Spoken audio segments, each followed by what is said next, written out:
We all have this fascination or this dream that we build up in our heads about handing in that resignation, about quitting that job, about telling our employer or our boss what we think and really giving it to them, right? Some of us, a little bit more extreme than others. Come in. What's going on, boss? Yeah. How can I help you, mate? I'm good. So basically I've got something for you, innit? Yeah, what is it? Basically open this. What's this? I'm busy, mate, you know that. Got lots going on. I quit.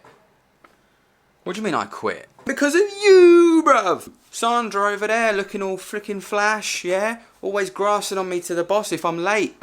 Look at you, Kathy, mate. Always giving it the big un. Always taking all the holidays. Dave, next to you, mate. Like your little puppet. Does everything you want. What about me, mate? Where's my progression? I'm fed up of building someone else's dreams. I've done. I've had enough. I'm gone. Laters. Catch you in a bit, bruv.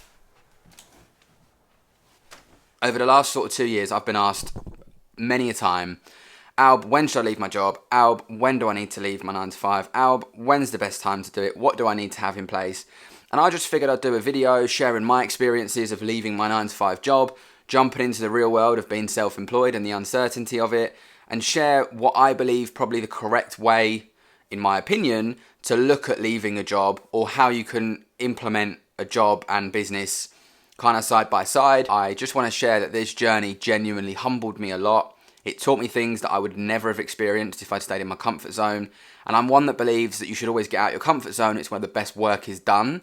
But I'm also one to say that it's hard. Like, cut the bullshit. There is no fancy guru-y kind of message to send here, apart from it's fucking hard. Like, going all out on a whim and being self-employed. Many of you know that own businesses, that run your own business, whatever it may be. You never know if the next month you're going to have money to pay your bills. And especially when things like the pandemic hit, you never are aware that, shit, I might not be able to pay my rent, I might not be able to pay my mortgage, I might not be able to feed my kids, I might not be able to pay for my car, or my electric, or my water, and so on, right? So there's always that stress, no matter what. And even now, 2 years on, debt-free, got good money coming in, good money behind me, I still worry monthly if I can provide and what if, and I do believe that is something that I'm getting better at and I am developing as a person. A lot of trauma from a young age that probably didn't help, but I'm learning to try to be at peace with that and move forward. But it doesn't just get easier, like, oh, I've made it, right? And the one thing I want to touch on here is going into being a full-time trader, it sounds glamorous, right? You think you wake up at whenever you want, you pick your phone up like you see these gurus do, you're scrolling around in bed, and before you know it, you're like, oh, I made 500 grand, chilling, let's go buy a Lambo. When the reality of that is you're waking up pretty stressed. You have to now have a routine. You have to implement systems and actions to actually get stuff done and be productive. Because if you just sit on your arse all day in bed hoping that the next trade you take is going to make you a millionaire, you're deluded, mate. Stop watching them flids on YouTube that literally chat shit for views. It might look glamorous, but it isn't real, right? Understanding that taking that leap is the first step into your journey, your business, your approach, right? That's the first step. And I'll be real with you lot. I wouldn't suggest leaving your job. Like, the way I did it was fucking hard. It put pressure on me like never before. And I had a very rocky couple of months in trading. Bearing in mind, right, I left when I'd just taken my first FTMO challenge in a community where I probably never would have passed that challenge in my life, right? I'd left because I was so confident and I had so much self-belief that that was the one and I was going to get funded and I'd completed it, that I just went. Now, don't get me wrong, I did have an emergency fund. I did have another way of making money, but it was a big whim because the job I had at Network Rail, some people would say that's a job for life. I'll never forget telling my my missus' old man, I said to him, we was in the car one day and he went, how's work? And I went, oh, I've quit. And honestly, you should have seen the look on his face. He was like, what? You've quit? You've wanted that job for ages. And I was like, yeah, I didn't like it. Not for me. And I can tell. I got to a point where I went through so many jobs, right? I could realise it didn't fit. It wasn't me. I was meant for something else, destined for something else. I wanted to work for myself. I knew that. I just wasn't sure how. In the end, I threw myself into a position where it was like, you're going to drown or you're going to swim. And fortunately enough, I swam. But believe me, it wasn't easy. I drowned a lot. And I just want to reiterate that to people, because people think it's glamorous going full time. Woo. Listen, mate, it's stressful. And when you're trading solely to live, that shit's hard. Anyone that trades as trading as their sole income will tell you it isn't easy, and you really have to get your emotions and mindset at bay. And this is where psychology is so underrated for trading, because everybody's like, technicals are this, you chat shit about mindset, all mindset is easy. It isn't. The things you do in trading and the things you get put through, you will never ever have experienced in your life until you start trading, and then you're like, oh my God, right? So it's so important to have a plan.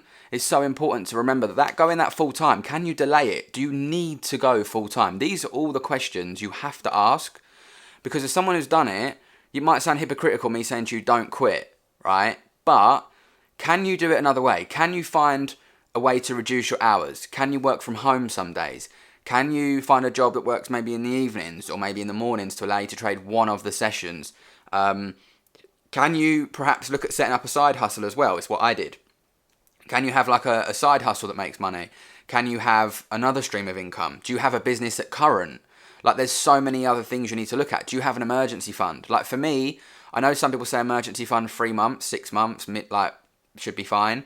For me personally, 6 months to a year is like the ideal emergency fund, because I would say to you, if you give something your all, and I mean all, like you give it everything for 6 months to a year and you don't get somewhere, then that's all right. Like, you can look at perhaps, finding another source of income while you continue to learn.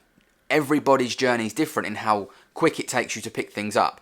But what I would say is, even when you pick it up, if you start telling yourself, I need to win this trade to pay my bills, I need to win this trade to pay my rent or stop debt collectors coming round, I promise you, you're going to lose those trades over and over and over again. And you'll be doing shit on the charts that you don't even understand why you've done it. But in the moment, you were like, it makes sense, right?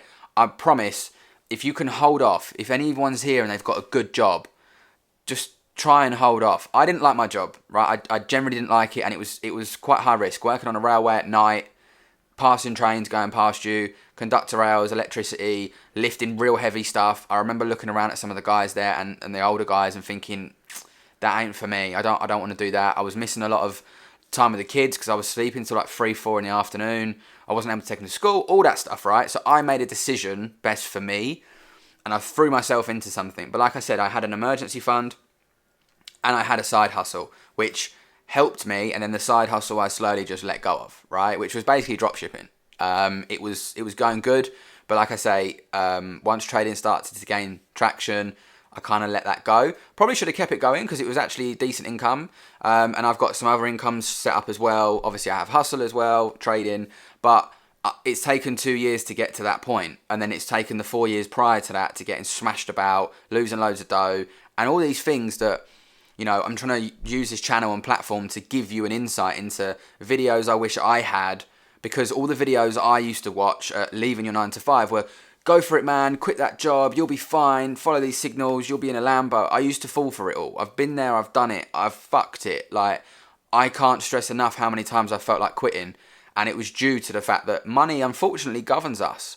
Like, don't be wrong, health is wealth, and we all should be so grateful for what we have, the situations that we're in, being able to watch this video, just generally waking up and our feet touching the floor, walking out our front door and smelling fresh air. We should be 100% grateful. The problem is money does govern a lot of us, and it does come around when debt collectors come knocking on door, when you're in debt, when you're in overdrafts, when you can't pay your bills, when you're stressing like mad. It's very difficult for you then to get the focus and the knowledge in here to actually learn a skill.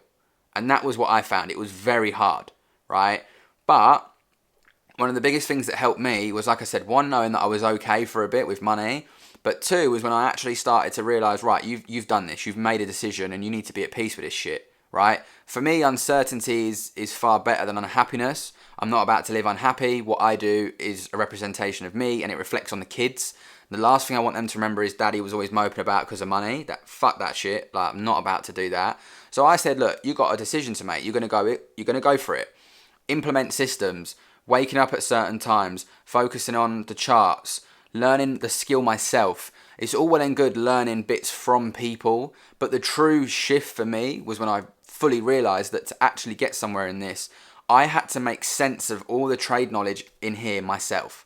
no matter what somebody said to me, no matter what somebody showed me, deep down, if I couldn't make sense of it to hit that button and execute it consistently, I was never going to get anywhere. Because it's all well and good seeing somebody do something and trying to follow that exactly, but if you don't understand it, you're not going to make that happen. And it's why we always say trading is a soul sport, and you're going to have moments where you might trade the same as somebody else on a strategy, but there'll be different things in that and different kind of variances to management, to risk, to entry criteria, to POI selection, to whatever it might be that someone else might have. Doesn't mean you're right, they're wrong, they're right, you're wrong. It just means that's how you see the market. And that's fine, right? That is completely fine. But until I realised that, stop searching for the holy grail of source, that I always felt like one day I'll uncover it, where I'll be like, I'm going to find that place, it's going to give me that £1 million, millionaire lifestyle. And I realised quite quickly, as the account balance was going down, living off it month by month, as the drop shipping I sort of stopped doing, and the trading was just kind of mediocre I was just like, yo, you're in trouble, man. And at the time I was in about 40 grand of debt. Like, again, put my hands up. This probably wasn't a good idea for me to just jump ship. Like, it was pretty fucking stressful, right?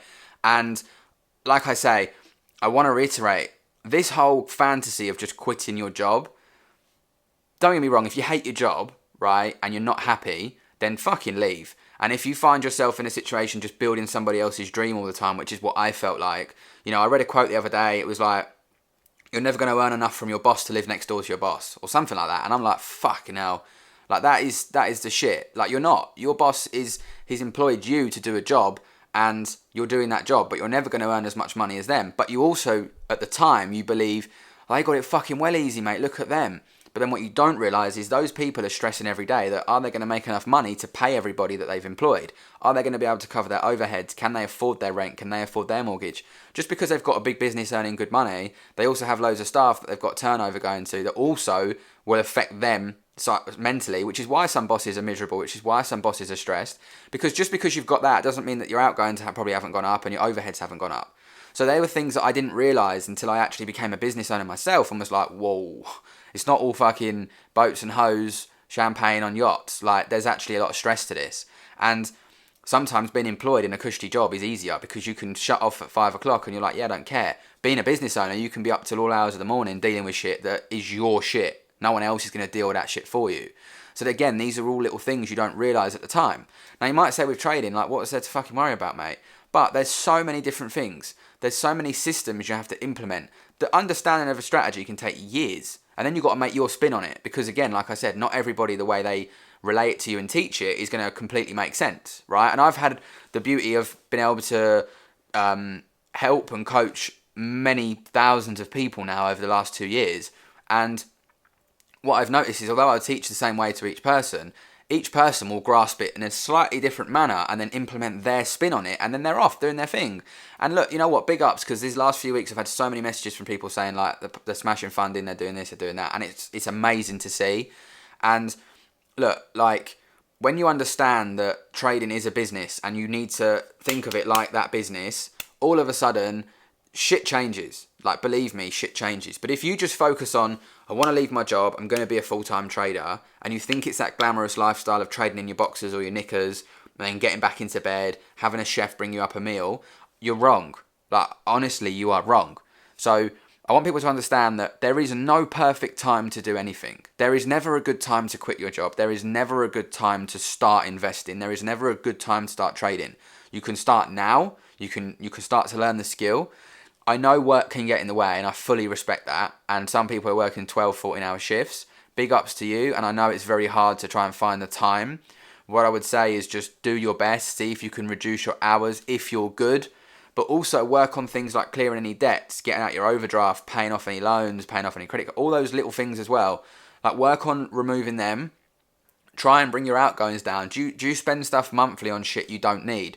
Like, how many people have got Spotify's, Netflix's, Amazon Prime's, phone contracts, shitty subscriptions to whatever, like, stuff you don't need? How many people have got 2 cars and they might only need 1 car? How many people are buying loads of fancy goods, materialistic stuff every month that you can't afford and putting on finance? Like, if you cut all those things down, then all of a sudden the salary you actually need is a lot less.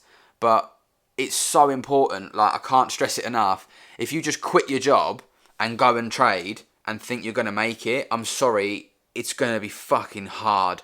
And what I see happen is people quit, they go for it, they get humbled, and not everybody's got the resilience and the grit to push through that, so they give up. And they're like, I can't do this, I'm going back to work, right? And then they just write everything off. And I think that's a really sad thing to see, that people do give up on their hopes and dreams due to the fact that they've hit a hurdle.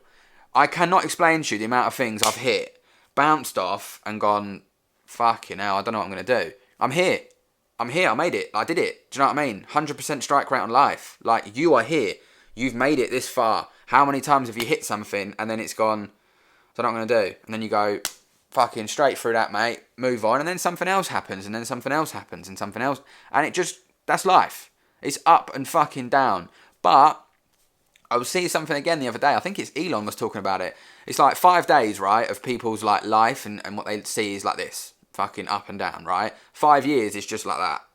Nice equity curve, because they're putting in the work consistently over a period of time. They're not just going, give it 5 days, fuck this. I see people take a week off work.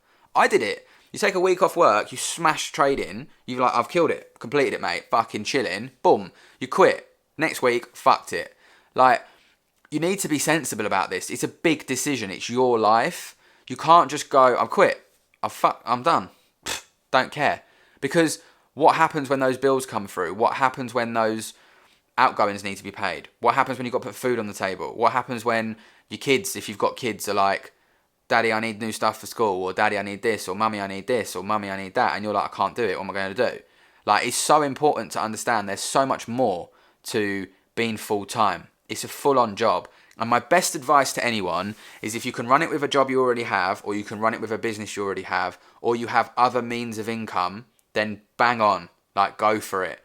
But if you don't, and you're just going to focus on one income again, even if you are the best trader going, if you only have one income, in my views, you're one step away from poverty, always. The pandemic showed us that with jobs. I remember I used to work at the airport, not in the pandemic, but I used to work at the airport, and I remember family members saying to me, that is a job for life, the airport will always run. Pandemic hit, no one knew it was going to happen, obviously. The airport was fucked. The amount of people I know that lost work, lost jobs, was unreal. But you think you're in a job for life there, and you're not. Right? And remember, I took this plunge when I left Network Rail, which was fine in the pandemic, because it's one of those kind of key worker roles the railway needs to run, where, you know, I was comfortable. I was earning all right money, and I always had a job. And some people would say, you're actually bonkers that I just binned that off in the middle of the pandemic still, and was like, fuck it, I'll go for it. But look, I did it. But I honestly cannot stress enough, it weren't easy. Like, it really, really wasn't easy. And I think that's something that I need to put out there, because I think some people look at it and go, oh, fucking hell, look how easy that is. He just left and did it. But not everybody's willing to share the fucking hard times. You know what I mean? The FTMOs you get and blow up. The funded accounts you get and just completely fucking throw in the bin. The money that you don't want to put in your personal, because it's also like your emergency fund, but you're also like, but I should start trading it. There's so many different like stresses. It's unreal. The constant failure is mad. But all those failures will lead to success, and they will lead to that big tick in that box, and you'll look back and be like, I fucking done it. Do you know what I mean? And it truly fills me with like massive gratitude. I'm so grateful now for the life I've got. Honestly, it's everything I dreamt of. And some days I'm fucking wrong to wake up probably and go, right, I need to focus on more, because it's fucking bad of me. And that's something I'm also really working on at the moment is, you know, you've created a life that you always wanted. It's now important not to go, but I need more. The problem with me is I have that drive and that constant ambition that I can be more, do more, achieve more. But at the same time, it's very important to be present within the moment, right? Now, I know this was a bit of a tangent, and I know it might have gone off the topic a little bit, but I just wanted to really cover things that I get asked this question so much. And I just want people to really have a long, hard think before they do. Actually weigh up the pros and cons. Write down the pros of you leaving work, the cons of you leaving work. Work out how much money you might want as an emergency fund. Do you actually want to leave work, or do you want to just run trading as a side hustle where it's building you, you know, wealth for something else? If you've got a personal account and you don't need to withdraw from it because you're good with other income, let that compound, mate. In the next 10, 15 years at a steady rate of like 10% a month, that shit's going to make you that billionaire that you want to be, and you've still been chilling doing whatever it is you want to do. If you've started a business and it's going well, don't just throw all that down the drain because you think trading is the glamorous lifestyle, because it's fucking hard, mate. Like that is how it is. It is hard. but it's also fun, rewarding and exciting. And once you start to see the development and the progress, I promise it's worth it. We're in a day and age where everybody wants to leave that 9 to 5. Everybody wants to work from home. The pandemic gave everyone a glimmer of what it's like to work from home. And I know a lot of businesses are adapting to letting people work from home.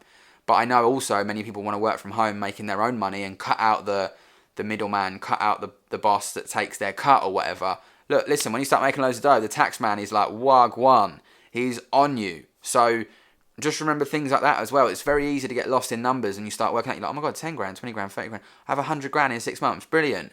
Don't forget things like tax bills going to come up, right? National insurance is going to pop up. 401ks and stuff are going to pop up if you're in America. Like, there's many other things you've got to think of.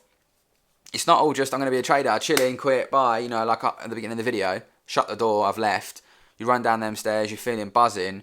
But then it's real. Now it's real. Now it's time to get serious. Now it's time to be professional.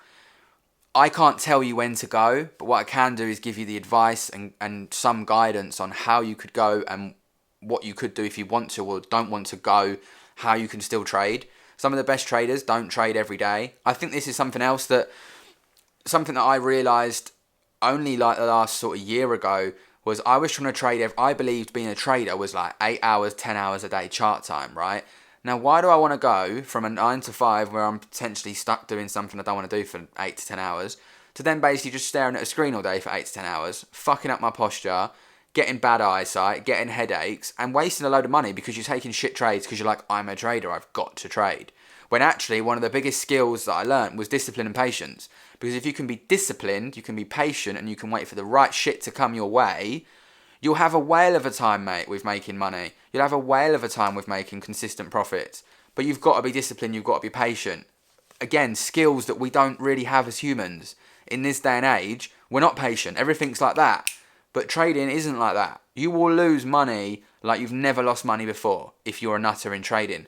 So you just need to understand, like, get a proper process if you want to leave.